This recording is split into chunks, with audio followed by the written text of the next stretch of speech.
Nā, kua rere te pōhiri a ngā iwi o Here Taunga i ki te tāhuhuranga pūhō. O te tai whenua o Here Taunga, hara kia Wailen Tahuri a whai pakanga. E hia rau tāngata i tai ake ki te tautoko i āia i roto i tēnei tūranga whai mana. Ka noho ia hei kai whakahaere i ngā kaimahi toru rau, ko te nuinga he Māori. Anei rā te pūrongo a Aroha Tricha. He raro motu hake rawa atu mo tēnei wahine i tipu ake ai ki te Wairoa.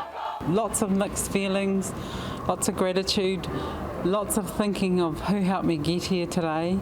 It's not just me standing here. Ko tōna māma tōna tino tua wahine o te ao. My mum was a widow at 29. There was 5 of us. My youngest brother was 6 weeks old when my dad died, so we struggled. And Mum was my hero, and one of her mantras for life is you just put one foot in front of the other girl and you keep going. I tōna tai tamarikitanga i mahi ia kia whakamaua te pai tawhiti kia tata.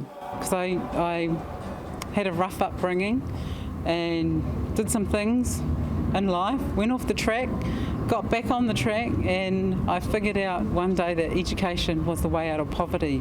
Ko te tai whenua o Here Taunga he whare oranga ki Here Taunga, he whare e tuku āwhina ki ngā whānau.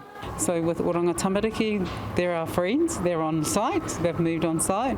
We've got corrections, another partner, and also the new changes in the health, with the health reforms. What does that all mean?